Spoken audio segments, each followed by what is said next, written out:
We continue in the 26th letter. If you recall, this letter is based on teachings from the Zohar, where there was a cursory reading of it, a superficial reading of it. You may think that the Zohar is suggesting that only mystical teachings, as in the Zohar, is an expression of the tree of life, whereas the rest of Torah teachings, the Mishnah, the Gemara, Jewish law, and the like, is an expression of the tree of knowledge and good and evil. So the Alter Rebbe says, well, we call it all the tree of life. Eitz Chaim Hi, Lamach Hazikim Ba. It is a tree of life that we have to hold on strongly, fastly to, as we say when the Torah is lifted on display after Torah reading.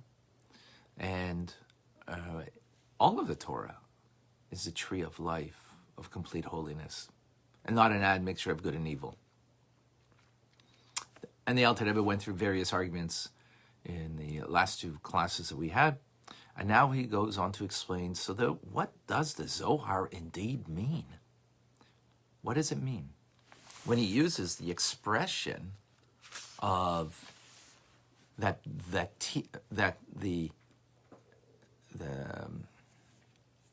it's an expression of the tree of knowledge and good and evil? I mean, he does say that clearly.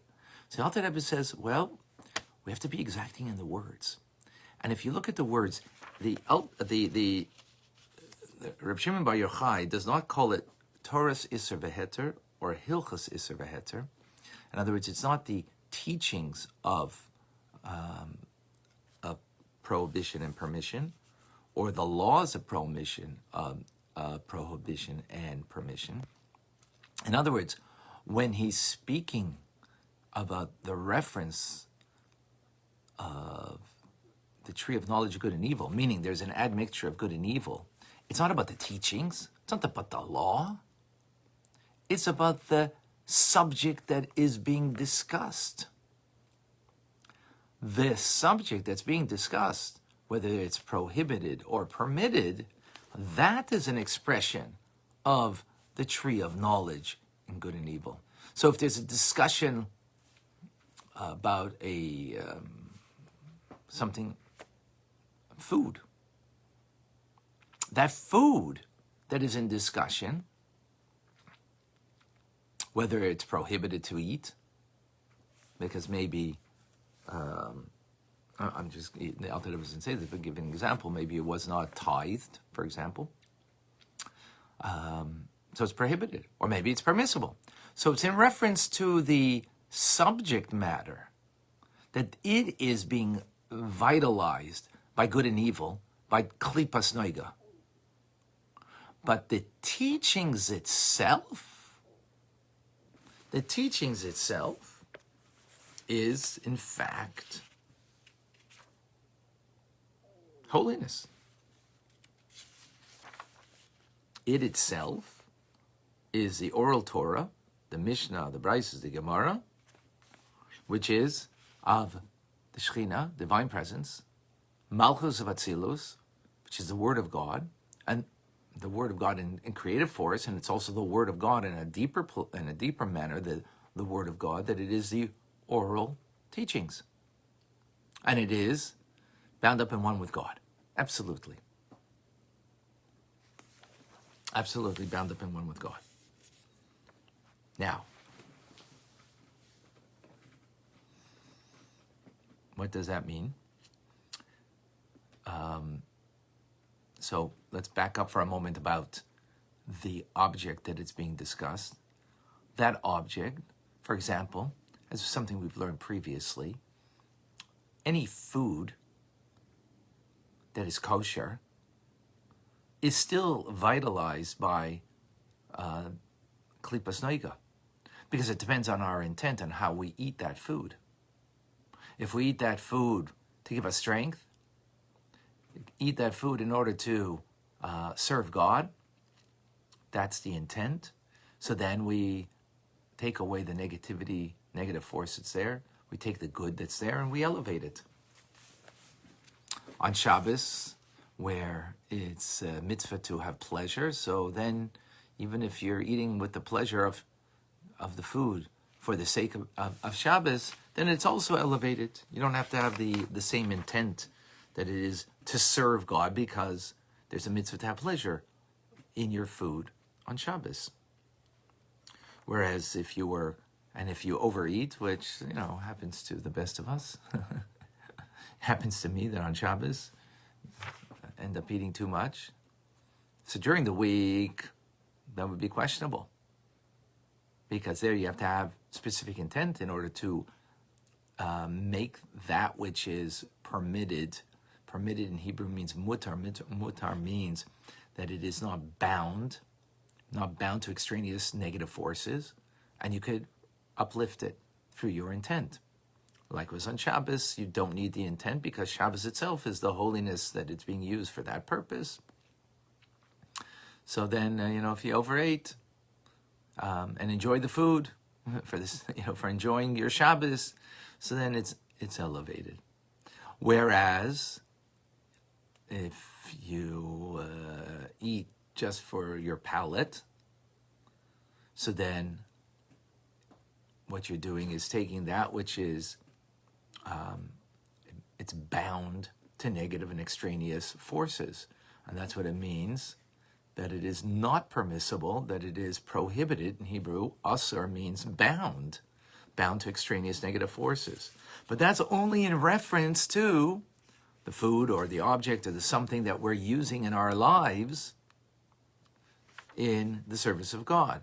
But the teachings of that is an expression of Malchus Batzilus, which, as we've explained, Malchus Batzilus, Malchus means royalty. Royalty means as the king serves by his word, or rules by his word. God creates with his word, and that creative force is his word of Torah, ultimately, the inner dimension of it. And as we've explained, that God and his divine attributes are one. So therefore, when we're studying Torah, as we're doing now, but even this is mystical teachings, even if we're studying the Mishnah or other parts of the Torah, we're bound up in one with God. Now, the Alter Rebbe takes this further and says, that's what, when we make reference to the essence of the Torah, the essence of the Torah is bound up and one with God, and therefore it's an expression of the tree of life, and therefore it gives us life. However, that's the essence. But then there's the extension of the Torah and its teachings. And that would be, let us give a metaphor of me as a person, you as a person. There's the essence of you, and then there's the extension of you.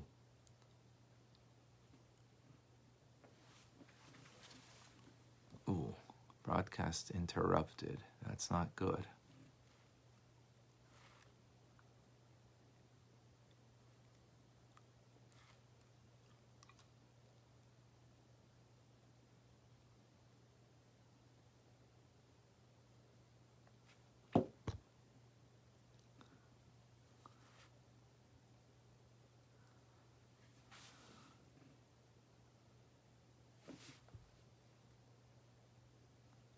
Oh, okay, we're back. Okay, a little interruption there. I don't know what happened. But we're back. So again, back to the metaphor. There is the essence of me, and then the extension of me. The core essence, and then there is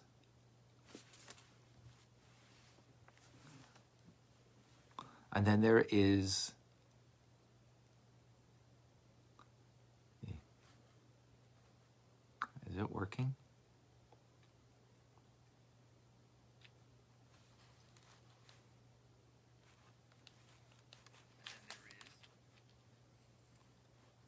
Yep, okay. The essence of me, and then the extension, the way I express myself. And how far can that expression go? So in that respect, there's a distinction of how deep, profound, how far can that expression go of the divine.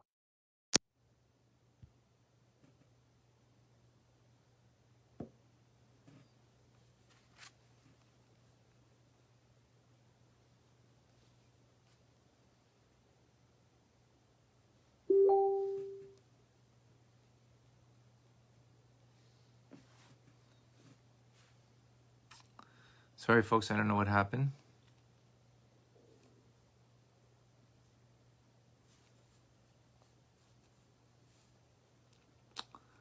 Wait a few moments, everybody gets back on.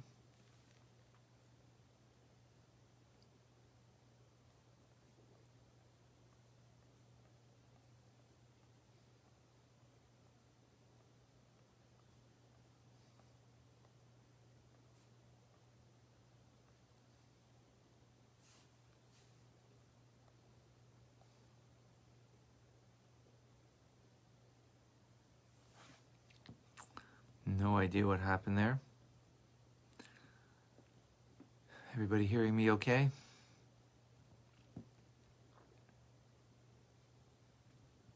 Okay.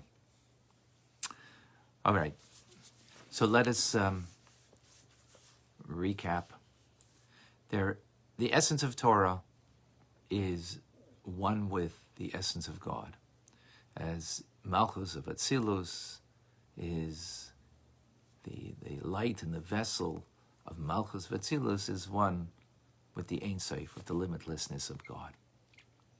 However, Torah extends itself. Metaphorically, that is like a human being.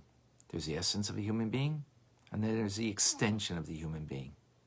How do we extend ourselves? So like what you do, how your self-expression. Expression is not essence. So when it comes to the extension, then that's a different meaning. So let us explain. The Alter Rebbe explains. There are different dimensions of Torah. There's the 5 books of Moses, Tanakh. There is the Mishnah, which is the Jewish law. And then there is the arguments, the rationale, the logic behind the Jewish law. By the way, an interesting way to learn is if you take a verse in the Chumash, understand the verse, let's say a law, then bring it to the Mishnah, and that the Mishnah adjudicates a law based on what that verse says. All right, let's say for tefillin, right, you should bind them as a sign on your arms and frontlets between your eyes. And then, so the Mishnah has rulings based on that verse. And then the Gemara has the rationale and the arguments back and forth on how we understand the Mishnah and its ruling. So, what does that mean? It means that inherently all of Torah is one with God, but as it extends itself in a different fashion. So, for example, the Gemara, which is rationality, logic, of course, divine logic we're talking about, it is extended to the world of Bria, because the world of Bria is divine comprehension. So when you understand a piece of Gemara, which, by the way, you got to break your heads. It's not a simple thing for anybody to study Gemara. You got to break your heads to really understand. That is the extension of that Torah teaching, as it is in its essence one with God, extends itself into the world of Bria, which is a world of divine comprehension, and that when we have to break our heads to comprehend.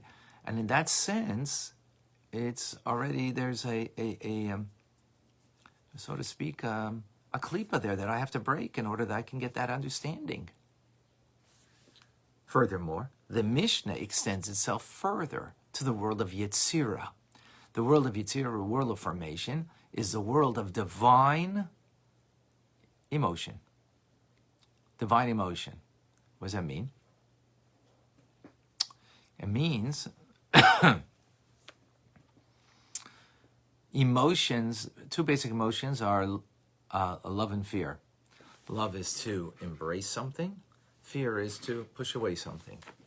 Which that means there are the things that I embrace that are permissible, that are kosher, that are valid, that are pure. And then there are the things that I push away. They're invalid. They're not kosher. They're not pure. Right? Impure.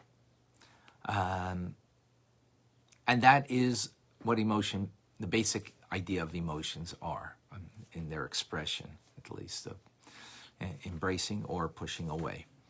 Love and fear. And therefore, the Mishnah, which is adjudicating the law, the finality of the law, and therefore it expresses itself all the way down, lower than the world of Bria, which is the world of comprehension, a lower world, the world of divine emotions. So therefore, when something is permissible, so it's an expression of divine chesed. Where? In the world of Yetzirah. Now, Chumash, the 5 books of Moses, Tanakh also, it expresses itself, or extends itself, its self-expression goes even a step further to the world of Asiya, which is the lowest world in the spiritual realm, the world of action in a spiritual sense. And therefore, a Sefer Torah, for example, a Torah scroll, the way it's written, not just the comprehension of the idea or the adjudication of the law, right? But the way it's written also needs to align itself with divinity. And what's the divinity? That's why it's the world of action. The world of action means the way it is in the physical sense in this world, meaning that the letter has to be written in an appropriate way. Now, you know, if you wrote an aleph, not exactly, or like a letter base, for example, you know, it's in the word bereshis, in the beginning, the letter base. So, you know, if you take the bottom right part of the letter, sorry, don't have it, and you cut it off and it becomes a chaf, right? So even though you might comprehend the meaning, and it won't change the adjudication of understanding the law, right, in that instance, but yet it's not written properly. So in the comprehension of the idea, it doesn't matter, because it would be only a Talmudic comprehension that would be an expression, an extension of divinity to the world of Bria. But in the writing of the Torah itself, it becomes invalid if it's not written properly, even though it might be comprehended just the same. Why? Because the godliness is extending itself all the way down to the world of Asiya, in a Torah scroll, for example. Therefore, if 2 letters are touching, and all the laws that pertain not to the comprehension of the teachings, not to the adjudication of the law, but to the actual writing of the word, become important. Why? Because that's the way it extends itself all the way down to the world of Asiya. On that dimension of Torah, there is now an expression there of not just the tree of life, but the tree of good and evil, meaning that we have to make sure that we are doing this all in accordance, that you know, there can be a concealment there, and we have to make sure that we are writing the Torah scroll properly, adjudicating the law in consonance with the divine emotion, and comprehending the law as it is in the world of comprehension, the world of Bria, in consonance with the divine comprehension. And there can be a concealment on those levels. But that's not the essence of the teaching. That's the extension of the teaching, which is what the Alter Rebbe explains to us. That means the extension, the way it vests itself into a lower dimension in the three worlds, as we just explained. And that's it, folks. I hope that was clear. Sorry, I don't know what happened. We got some difficulties over here. But we're back together. All right, folks. There's two parts to share over here. If you could share both, that's amazing. I'm going to try to put the two together. I don't know how to do that. If anybody knows how to do that, let me know. Well, I'll try to figure it out. Anyways, to be continued. I'm Rabbi Ronnie Fine, coming to you from Chabad Zich and Kadesh in Montreal, Canada. It's a privilege and a pleasure to share with you the Tanya. Have a wonderful day.